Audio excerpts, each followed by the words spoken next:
Friends अगर हम देखिए सबसे पहला स्टॉक डिस्कस करते हैं, that is the one of the trending stock, that is the Trent limited, जो टाटा की एक रिटेल की कंपनी है। आपको पता है इसके अंदर brands like west side and Zudio मिलता है। आज के टाइम पे अगर आप देखेंगे तो इसने लाइफ टाइम हाई 4000 जो है वो फाइनली अचीव कर लिया है। अगर हम देखते हैं क्लियरली 1 ईयर का चार्ट अगर हम देखेंगे तो आप देखेंगे यहाँ पे ऑलमोस्ट पैसा आपका डबल कर दिया है। 5 ईयर्स के अंदर भी कितना स्ट्रॉन्ग मोमेंटम है। यानी कि अगर हम देखते हैं लॉन्ग टर्म के अंदर इस पर्टिकुलर कंपनी का चार्ट जो है ऑलमोस्ट वन वे डायरेक्शन है, ट्रेजेक्टरी में है। नाउ क्या रीज़न है? बहुत ही सिंपल सा रीज़न है कि इस कंपनी का चार्ट इसलिए इंक्रीज़ कर रहा है क्योंकि क्वार्टर एंड क्वार्टर जो है इस कंपनी के जो टारगेट्स हैं, आप बोल सकते हैं जो रिजल्ट्स आ रहे हैं वो बीट कर रहे हैं एस्टिमेट्स को। नाउ अगर हम यहाँ पे फोकस करें तो देखिए क्लियरली Q2 के अंदर भी जो है ट्रेंड ने न्यू हाई लगाया था क्योंकि इसने बीट किया था एस्टिमेट्स को। Same as happened in the Q3 also, जिसमें इस पर्टिकुलर कंपनी के जो रिजल्ट्स हैं उसने बीट किया एस्टिमेट्स को। एक ही दिन के अंदर जो है शेयर का प्राइस 18%, 2 दिन के अंदर 25% बढ़ गया था जिस दिन इस कंपनी के रिजल्ट्स डिक्लेयर हुए थे। ना किसकी वजह से है? अगर आप देखें क्लियरली जूडियो को थैंक्स बोला है कंपनी ने। यानी कि सिंपल सी बात है, 2 कंसेप्ट स्टोर्स हैं इसके, west side and Zudio. West side थोड़ा सा पुराना है, जूडियो 2016 के अंदर आया था, लेकिन उसके बाद से अगर आप देखेंगे आज के टाइम पे जूडियो के स्टोर्स बहुत ही तेज़ी से इंक्रीज़ कर रहे हैं।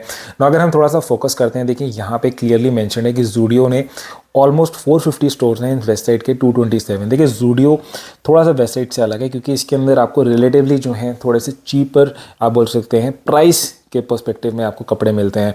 ये जो है आपको मिलेगा कि रिलेटिवली क्वालिटी काफ़ी सही है, लेकिन आपको प्राइस जो एक सेंसिटिव जो आपको पता है पॉपुलेशन इंडिया में है उसको ये केटर करने के लिए ये स्टोर्स हैं और बहुत ही बढ़िया परफॉर्म कर रहे हैं। अगर आप देखेंगे क्लियरली कंपनी ने एक्सपेंशन बहुत ही ज़्यादा करी है इस पर्टिकुलर कंपनी के ओवर द ईयर्स।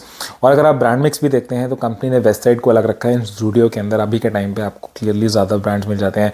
और जूडियो ने अगर आप देखेंगे सेम स्टोर ग्रोथ, यानी एक ही स्टोर से कितनी ज़्यादा सेल्स आ रही हैं वो भी एक्सपैंड करी गई है। So this is the simple reason जिसकी वजह से इसके स्टॉक का प्राइस इंक्रीज़ किया है।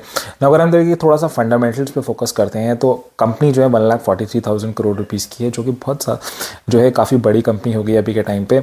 हम थोड़ा सा काम करते हैं, सबसे पहले प्रॉफिट एंड लॉस पे फोकस करते हैं। देखिए प्रॉफिट एंड लॉस में आप देखें क्लियरली ऑपरेटिंग प्रॉफिट्स लास्ट 2 अगर हम ईयर से देखें कि उससे पहले देखिए थोड़ा कोविड का इम्पैक्ट था, बट लास्ट 2 ईयर से इस पर्टिकुलर कंपनी के ऑपरेटिंग प्रॉफिट्स इंक्रीज किए हैं।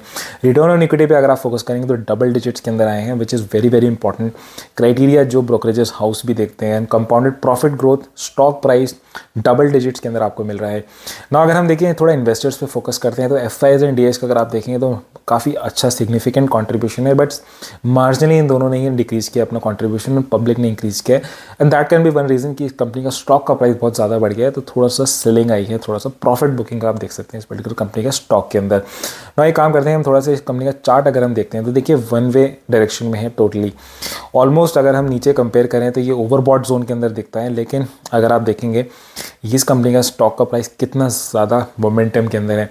आपको बाय नहीं करना है, देखिए आपके ऊपर है, आप मे बी आप वेट कर सकते हैं जब इसके अंदर थोड़ी सी प्रॉफिट बुकिंग आएगी, आपको अच्छे रिटर्न्स चार्ट पे मिल जाए, लेकिन आप अपने रेडार में रख सकते हैं क्योंकि जिसके रिजल्ट्स अच्छे आ रहे हैं, फंडामेंटली स्ट्रॉन्ग है, टाटा ग्रुप की कंपनी है।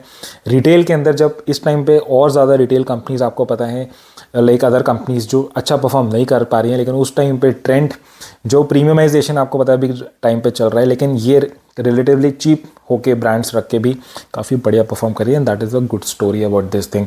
नाउ एक काम करते हैं हम स्टॉक नंबर 2 पे चलते हैं जिसमें हम डिस्कस कर रहे हैं, that is the largest private sector bank, that is HDFC bank, जिसके अंदर आपको पता है लास्ट 1 साल के अंदर इन्वेस्टर्स को पूरा रुला के छोड़ा है इस स्टॉक ने।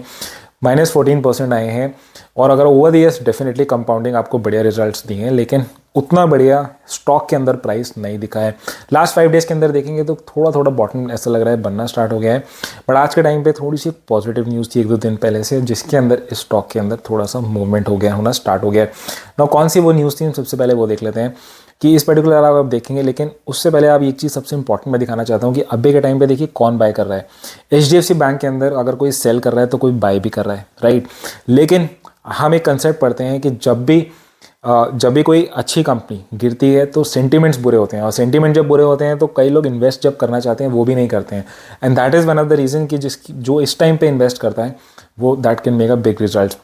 अभी के टाइम पे कौन जो है HDFC बैंक की जिसकी वैल्यूएशन डिक्रीज़ कर गई है, क्योंकि देखिए गिरने का रीज़न बहुत सिंपल था कि जब इसके बैंक के रिजल्ट्स आए थे वो एस्टिमेट्स को या ब्रोकरेजेस को अच्छे नहीं लगे थे, इन्वेस्टर्स को नहीं अच्छे लगे थे, इवन दो इसके रेवेन्यूज़ बढ़े थे लेकिन मार्जिनली जो है डिक्रीज़ कर गए थे। देखिए ऐसे टाइम पे म्यूचुअल फंड्स जो है इस कंपनी के स्टॉक को परचेज करें। जनवरी में जब लास्ट 1 मंथ के अंदर नेगेटिव रिटर्न्स आए हैं बट म्यूचुअल फंड्स पिक कर रहे हैं, 13,000 करोड़ से भी ज़्यादा की बाइंग हुई है।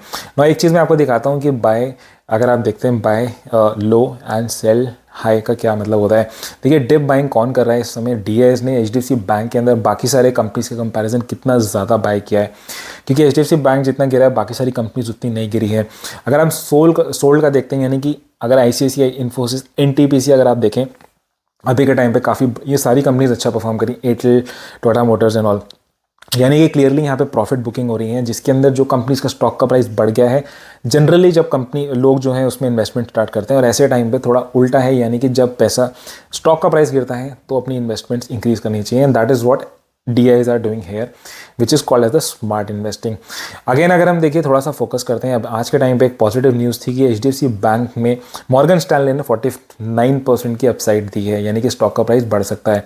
उसका रीज़न क्या है, क्योंकि HDFC बैंक की जो कमेंट्री आई है वो उन्होंने बोला है कि होम लोन बिजनेस के अंदर डबल डिजिट्स जो है इनकी ग्रोथ एक्सपेक्टेड है, अनाउंस करी है इन्होंने, जिसकी वजह से स्टॉक का प्राइस इंक्रीज कर गया था। यानी कि फाइनली थोड़ा सा एक मार्केट को एक बोल सकते हैं रिस्पाइट मिला है, गिरना जो वाला था, क्योंकि इसको ऐसे ही पॉजिटिव न्यूज़ की ज़रूरत थी बैंक को थोड़ा सा प्राइस जो स्टॉक का है वो गिरने से बचने के लिए। और फाइनली अगर हम देख सकते हैं कि थोड़ा सा मर्जर का फ़ायदा होना स्टार्ट हो गया है। अगर हम देखिए फंडामेंटल्स यहाँ पे देखते हैं क्लियरली बैंक के डेफिनेटली बहुत बड़ा बैंक है। अगर हम चार्ट पे देखते हैं, देखिए PE रेशो ऑफकोर्स कम होना स्टार्ट हो गया and that is a good thing for a long investors जिसको अभी इन्वेस्टमेंट स्टार्ट करनी है। अगर हम देखिए प्रॉफिट एंड लॉस देखते हैं तो क्लियरली प्रॉफिट्स बढ़ रहे हैं, रिटर्न ऑन इक्विटी स्टेबल है, अगर आप देखें तो यहाँ पे स्टेबल है, कोई प्रॉब्लम नहीं है। स्टॉक का प्राइस अगर हम देखते हैं डेफिनेटली नेगेटिव है and that is the reason जिसकी वजह से वैल्यूएशंस एंड ऑल डिक्रीज करेंगे। इन्वेस्टर्स अगर हम देख लेते हैं तो यहाँ पे आप देखेंगे मार्जिनली आपकी पब्लिक जो है वो सेल कर रही है और उस टाइम पे FIs एंड DIs अपना मार्जिन इंक्रीज कर रहे हैं। देखिए मैं आपको अगेन बोल रहा हूँ कि this is not a recommendation, या कि हम इसके अंदर बाय या सेल की कोई रिकमेंडेशन नहीं दे रहे हैं। नाउ अगर हम देखिए HDFC बैंक का चार्ट उठा के देख लेते हैं, दिस इज़ वीकली चार्ट। तो वीकली चार्ट के अंदर हम देखते हैं तो अभी भी कोई जो अभी सपोर्ट जोन जो है इसका काफ़ी नीचे आता है, अभी यहाँ से भी हो सकता है तो घूम जाए, क्योंकि उसका डेफिनेटली पहले भी यहाँ पे एक सपोर्ट लिया है पर्टिकुलर स्टॉक में, लेकिन उसके लिए थोड़ा सा सेंटिमेंट्स इंप्रूव होना पड़ेगा। देखिए मार्केट का सेंटिमेंट ओवरऑल स्ट्रॉग है and that can help this particular stock. So that is all in this video. आपको वीडियो अच्छी लगी तो लाइक करिए, चैनल में फर्स्ट टाइम है तो सब्सक्राइब करिए। आप किस पर्टिकुलर कंपनी के डिस्कस करना चाहते हैं नीचे कमेंट बॉक्स के अंदर मेंशन कर सकते हैं। Thank you so much for watching this video, thanks a lot.